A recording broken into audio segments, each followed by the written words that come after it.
Feeling weighed down? Feeling the constant pull to the Earth? We all are. It's gravity, and it's a part of every single thing we do, including our science. But what if we're 250 miles above Earth, aboard the International Space Station, a laboratory like no other that offers something we can't get on our home planet?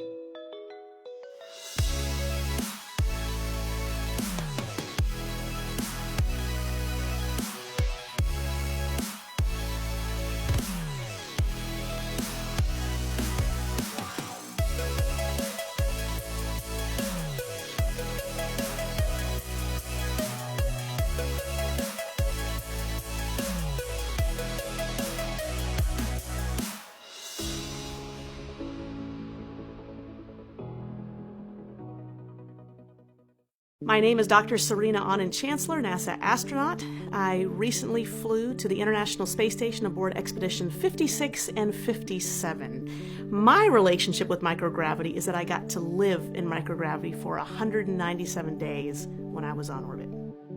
So many people ask, what is microgravity? Why do you float on board the International Space Station? Gravity acts upon all objects. We're never truly in zero gravity on board the space station. But because the space station is traveling so fast around the surface of the Earth, we're actually in a constant free fall. And that's why everything and everybody appears to float on board the space station.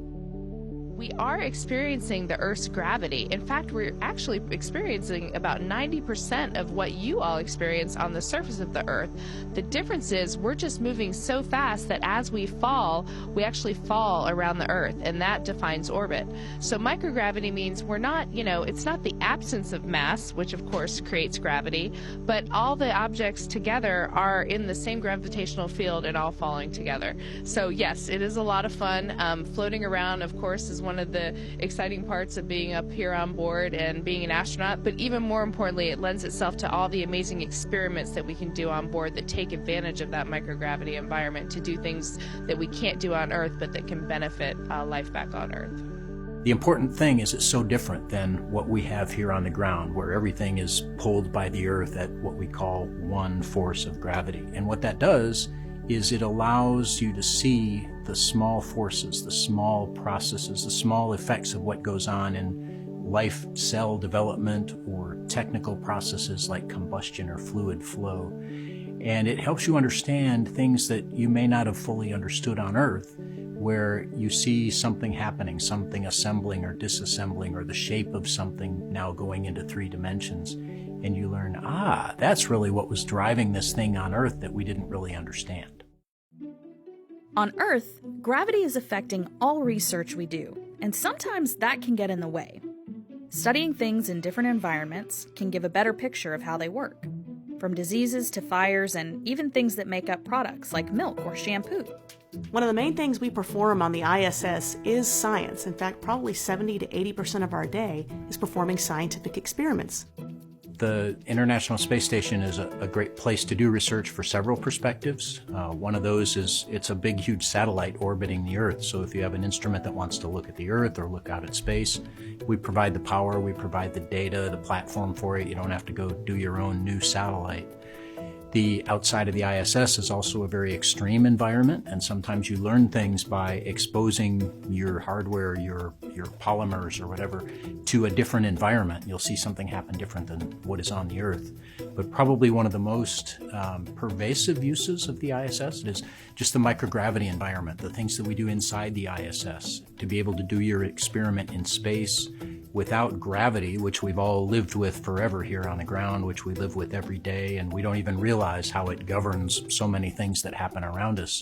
If you take gravity away, now some of the small phenomena, some of the small processes and forces start to come out, and you can see them, and you can see the behaviors of your experiment happening differently in space and in microgravity than you would on the ground. It takes a lot of people to make all of that microgravity science happen. 4,000 scientists, companies, and students from over 100 countries have sent more than 2,700 experiments to the orbiting laboratory. Over the past 20 years, these studies have unlocked new discoveries and even kicked off hundreds of new microgravity experiments. We're studying the physiology of how blood flow and our The fluids in our body shift as the result of microgravity. Yesterday I spent some time setting up a veggie experiment. We'll actually be growing Mizuna lettuce up here. Drew and I actually have been helping start a new experiment called the Cold Atom Lab, which will create one of the coldest places in the universe right here on the space station, almost at absolute zero. But who are these scientists? And how do they get their research to the space station? This season, we'll take you behind the scenes of the years of preparing an experiment for space. You'll see it launch off the planet and splash back down in the ocean, and hear what it's like to hand off your research to the astronauts who serve as the eyes and hands of the scientists aboard the International Space Station.